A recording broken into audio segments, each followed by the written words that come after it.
Okay, so now we've got our category template now. This is the product template to display all list of products in a category.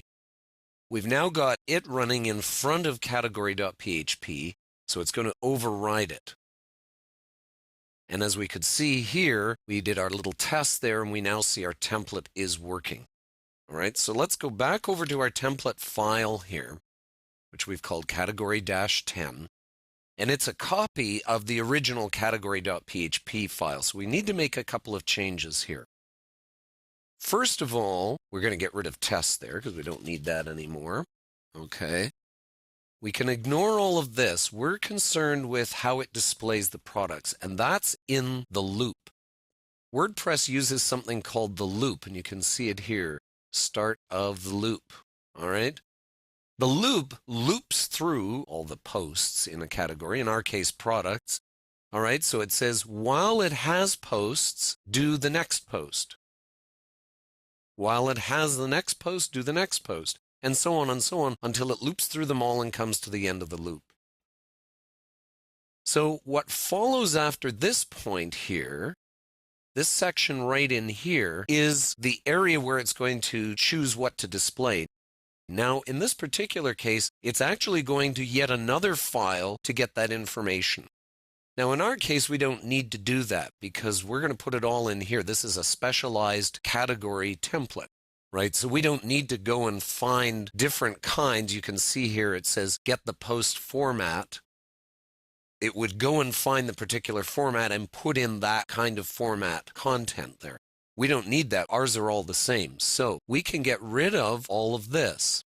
Now, how do we know we can do that? Because we're above this line right here, end while.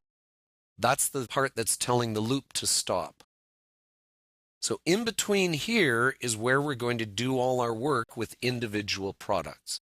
And the first thing we need to do is we need to grab out all of those custom fields we've created. Now, there's a very nice simple command in WordPress for doing that, and I'm going to show you over here. This is some code that I've put together beforehand, and I'm going to include all of this as working files with these explanations and everything. So the first thing we're going to do here, this finds all the values of custom fields attached to the current post. So I just grab this. It's called Get Post Custom. That's the template tag, as they're called.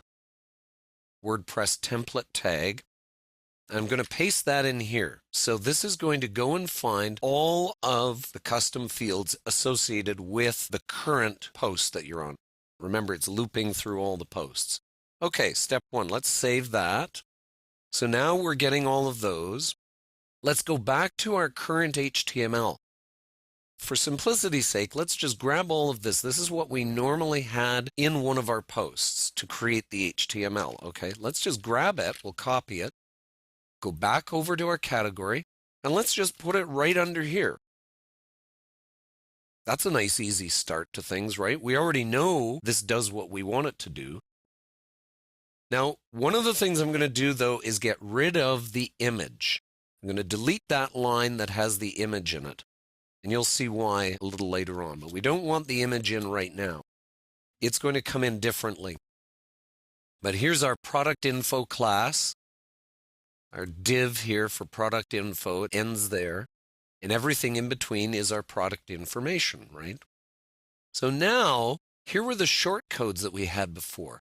So in effect now, we're going to switch out these short codes. We're going to switch them out with the custom field information that we're going to extract using WordPress. We don't need the plugin anymore for this because we're going to use template tags from WordPress to do it. Let me show you one of those right now. If I go back over to here to my conditional code that I'd set up, all right, here's one right here.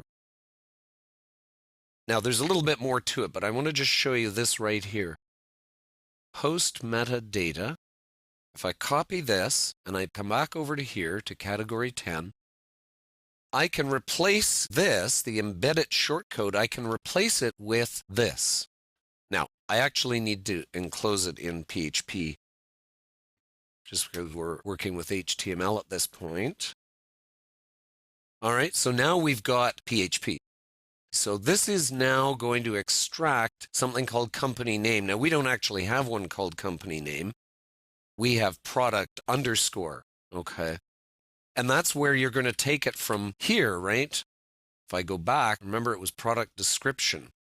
So that's the basic idea of what we're going to do. And in another video, I'll show you how we do it in detail for every one of these former short codes, which we're now going to replace with template tags.